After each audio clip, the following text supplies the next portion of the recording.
Welcome to the Fermented Homestead. If you're new here, my name is Anna, and on this channel, I'm sharing our journey of learning how to turn our home into a homestead. Today is a garden update, and also we're going to do a few things in the garden, and I want to bring you along and show you the progress of all the things that we've done earlier in the season. So, first things first, we got here tomatoes. These things, let me see if I can get you a good shot here. So the tomatoes are doing fantastic. You can see, you know, they're I don't know, 1.5 inches, 2 inches tall, and pretty much all of them, with the exception of a couple sheboygans right here, it looks like pretty much all of these have sprouted. And then these are ones that we've done earlier. These are a bunch of colder weather. There's some fennel, a little bit of cabbage. We have some celeriac, and then over here we have two, like an Armenian yardlong and a loofah. Then we have some yarrow, anise, camarillo, and some basil. So a few things in there. And these are all doing really well. Just these ones, as expected, these celeriac take a long time to do much of anything. And then down here, we have our peppers.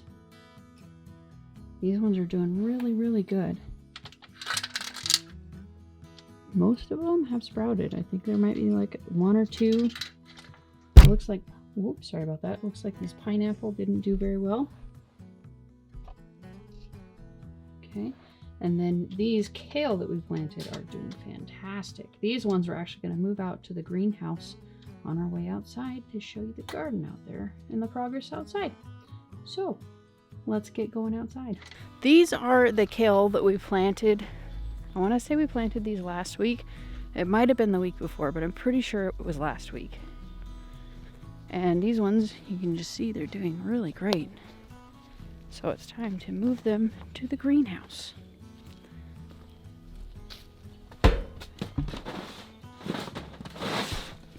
Alrighty, so let's go and take a look at the garden and all the work that we've been doing out there. And no, I still haven't fix my greenhouse. It's still got a hole in it. Okay, so this area is still the same. This is still just tarped and ready to go for next season. Or for this is where the melons and squash chickens are still doing their thing out here. We got a big old mork, giant Cornish cross, big old fatty patty.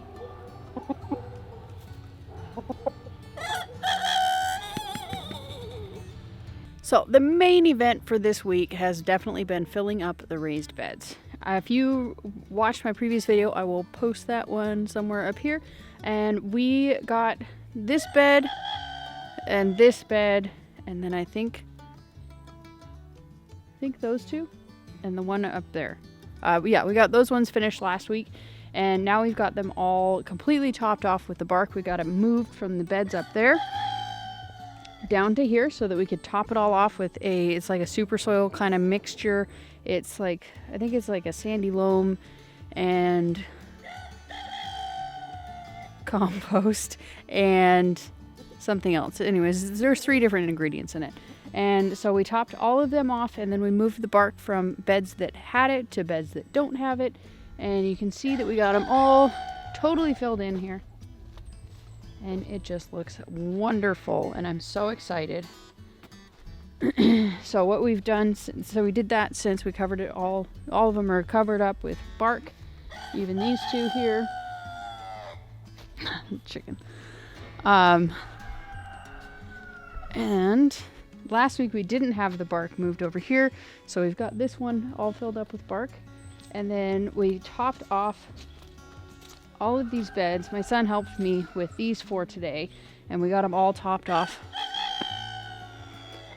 And we got them all topped off with soil. So you saw everything that we have started down there. You saw everything that we have started in here. The next thing that we're going to be doing is we're going to be doing some multi-sowing. We're going to be sowing beets, radishes, and peas. And I might end up doing some turnips and rutabagas. We'll see how it goes. I'm not entirely sure, but I'm going to go ahead and I'm going to fill up the trays that I need to fill up with the dirt, and then I'll bring you back and show you the next thing that we're going to be doing today and the next thing that we're doing for our garden this year. So exciting. It's actually tomorrow. I ended up getting kind of distracted and had a lot going on last night and wasn't able to get to actually planting the seeds. But I got everything ready. As you can see, I got all of the tags made and I have all of the soil poured into the trays over there, and I got all my seeds picked out and ready to go. So real quick, I'm just going to show you everything that we're going to be planting, and then we're going to plant it real quick. So I'm going to be doing a whole 72 cell tray of peas, and then I'm going to be doing half of a tray of beets and half of a tray of radish. And we're going to be planting these like Charles Dowding style, the multisow. And so I'm going to put several in each hole. I don't know what you call them, each cell. And then we're just going to plant them out later on in a couple of weeks from now, something like that. Okay, so we have Amish snap peas, Johnny's shelling peas. We have royal snap peas. Those have pictures, obviously. And then we have some sugar daddy peas. These ones are insanely old. This is part of a package of ones that the first seeds I ever got. It was a Costco package, and I didn't get into gardening when I bought them, so they just ended up sticking around, and they were really old by the time I actually went to start gardening, so I never really used them very much. So we're gonna see if these things actually grow. If not, then we're gonna chuck them. Those are sugar daddy peas. We have some maestro shelling peas, Cascadia snap peas, Schweitzer resin snow pea, and then a golden sweet snow pea. Okay, most of the rest have pictures. We have Lincoln peas, tall telephone peas, Relaxed in Progress number 9, King Tut purple, and that's all the peas. So now we have Bull's Blood beets, Chioggia, I don't even know. And then that one's from 2018. We also have one from 2016. And then we have a 3 beet mix. This one's pretty old. I think this is 2015. Yeah, 2015. Okay, so then we have Shiraz Tall Top, Crosby Egyptian, a golden beet from Baker Creek. I have another one that's a different brand. Albino beet. I've never tried this one, and I'm really excited about it. Everything says it's supposed to be pretty sweet, so looking forward to it. And then we have another golden beet. This is Lake Valley Organics. This is what they sell at a local farm store. And this is another part of the original Costco package that I bought a long time ago, back in 2014. Was it? Yeah, 2014. So that's another part of it. We'll see if they plant. I have planted these. I think I even planted some last year. So I'm pretty sure that these ones grow. I just haven't planted the peas. Early Beet Wonder. Early Wonder Beet, whatever. Beet Cylindra. Come on. Whatever. And then we are on to the radishes. We have a Sparkler White Tip Radish. A Helios radish. I opened that package upside down apparently. Zolata radish. These last two are gross. So these are just chicken feed. I don't like them. I just don't want to waste the seeds. Watermelon radish. Hailstone radish. Round black Spanish. German giant. Champion radish. Chinese red meat. Cherry bell. A lady slipper, and watermelon, another one. So the idea behind the multi-sowing basically is just to get a little bit more time. You can plant things a little bit more ahead of time, but for me, I'm in the time that I could actually plant all of these and directly in the ground, and I wouldn't have a problem with it. This is more of an experiment. I want to see if I can get this to actually work. I tried it last fall, but I didn't plant them early enough to be able to make much of a difference, and by the time I actually got them in the ground, there wasn't enough sun in the area that I plant in for them to actually grow. So it just has sun challenges where I'm at currently, so I'm trying to get a bit of a season extender, more of like a sun extender. So if I can plant these out, and then they're supposed to actually work out really well planted so closely together, according to Charles Dowding. This is kind of his method. I've watched all of the videos that he has on planting these. And basically, just like with the peas, I'll probably plant 2 or 3 of the peas. The radishes, I think he said like 5 or 6, and then the beets, you want to end up with like 4. So we're just gonna plant away, and we'll just see where this takes us, and I will show you as the season progresses, as much as my schedule allows me to. I'm going to take you along and show you everything that I'm doing pretty much each week. So now we're going to wrap up this week of gardening with planting some of these seeds I just showed you. So let's get on it. So the way that he multi-sowed these is he just kind of made a hole, packed the soil moderately well, and then kind of put them all in the same hole from what it seemed. I don't know if I want to, yeah, whatever.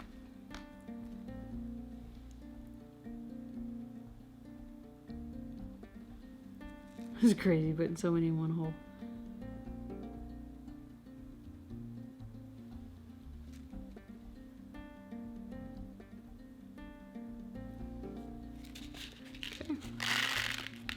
So basically, you kind of get more bang for your buck, or more food for your effort, basically, by doing this, because you get, 5 radishes for the effort of 1. And another reason that I like the idea of being able to do it this way is because a lot of my beds, as you've seen, are covered in wood chips, and it's really difficult, I've found, at least currently. It's very difficult to plant seeds in wood chips. So this way it would be greens that I'm planting, and so it'd be a little bit easier to plant. I'm trying to count.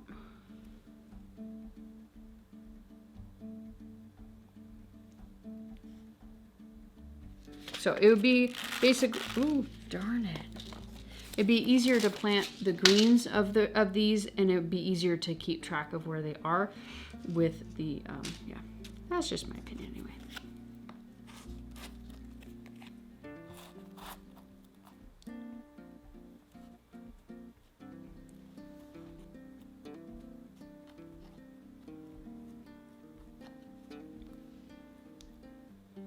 So, and then I'm just going to cover them ever so very slightly with soil, and then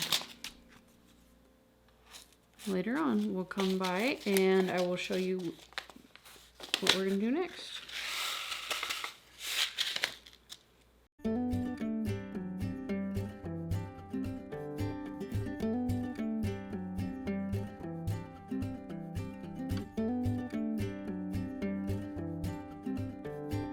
The next step with this is just to cover the top with vermiculite. This is for moisture retention, and it also helps with keeping the bugs off and helps to prevent any kind of mold from forming. So then what we do is just spray it with water. Spray the top with water, and I'm spraying it this way so I don't get it on the seeds, because it can definitely travel. The videos that I watched from Charles Dowding, he put 2 to 3 peas in each cell. And I'm going to go on the low side of that because this is just kind of an experiment for me, and I'm going to put 2 in each cell, and then we're going to do exactly the same thing that we just did with the beets and the radishes, except we're going to be burying it just a little bit deeper because the peas are much larger size than the beets and the radish. So other than that, everything's going to be the same.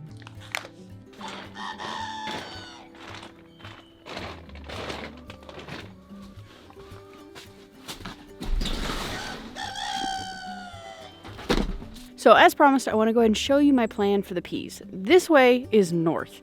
northish. It's really like that way, but whatever. And so basically my plan, you can see we have these 2 rows of trellises, and I'm going to trellis tomatoes up these. So my plan is right here, just right, literally, I can't do it on the screen, right along the edge here.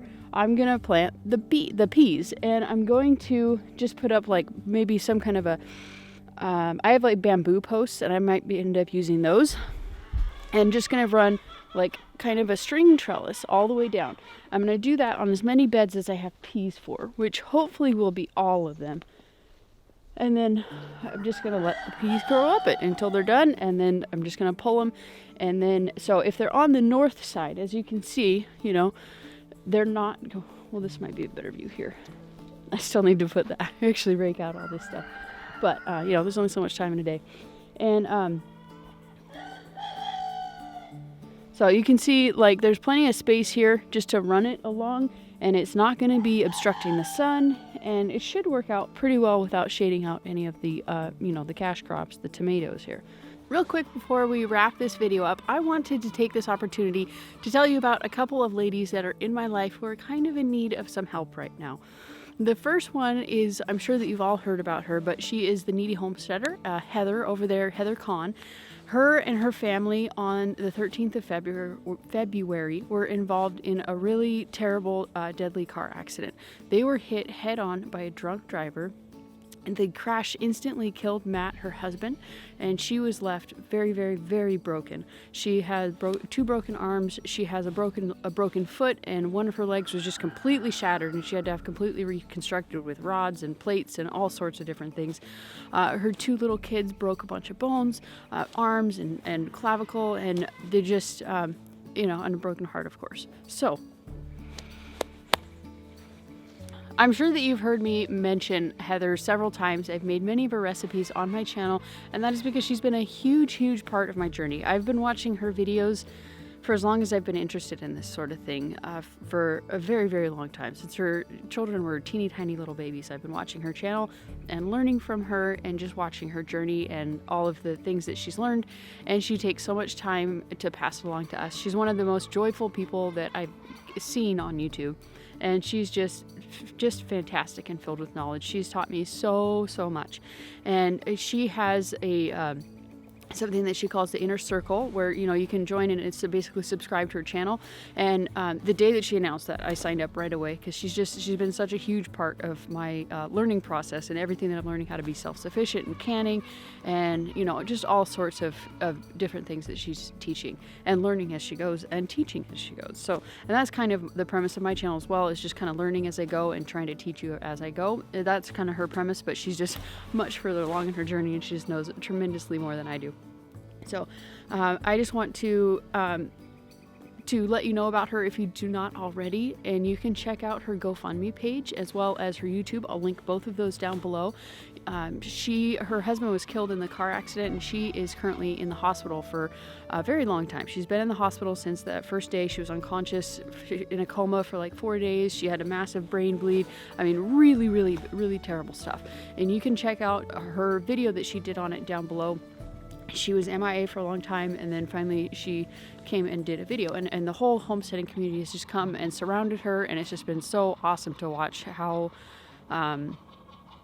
just how many people love her as much as I do. It's just fantastic. So be sure to please at least check out her GoFundMe page, and also you can definitely say some prayers for her and her family. It's going to be a very long road to recovery for her and her kids, and they're just going to need a lot. So.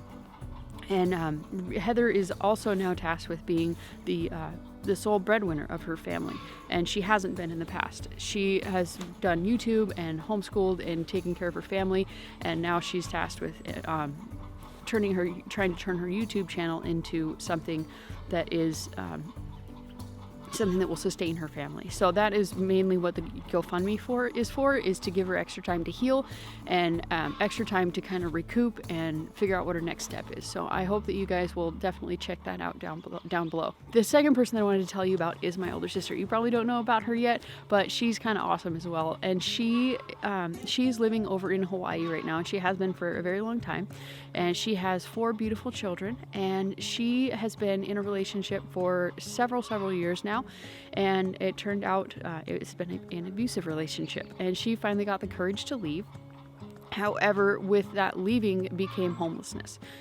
She is dang it, the week that she decided to leave her ex, she was laid off from her job, simply for company reorganizing, I don't know what you call it, but it was basically just kind of a non-fault layoff, basically.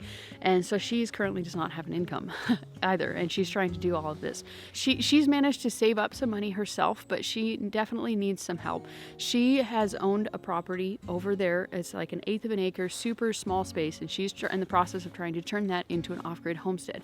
She doesn't have an income right now, and she's really struggling and really could use some extra help in basically her recovery from an abusive relationship and trying to get her own feet on the ground. She has this property that she's building an off-grid homestead on, and she has money to get started, but she definitely needs some help in continuing.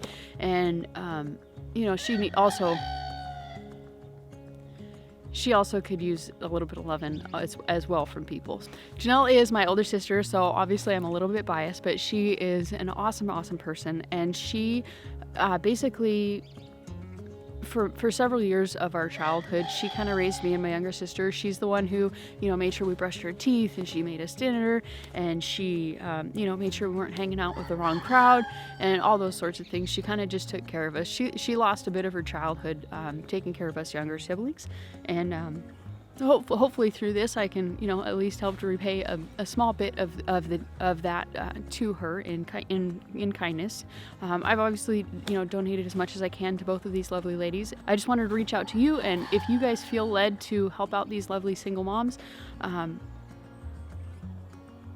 really hope that you do. They're definitely both really amazing, excellent causes, and if you guys aren't able to donate, I hope that you will at least share their GoFundMe or share this video, or you can share Heather's video that she has created, and just kind of get the word out and let people know about these awesome ladies who are really just falling on hard times and could definitely use a little bit extra love. So I hope that you guys enjoyed this video. If you do, please do give it a thumbs up. Remember to subscribe to this channel down below. We'll see you next time. Bye.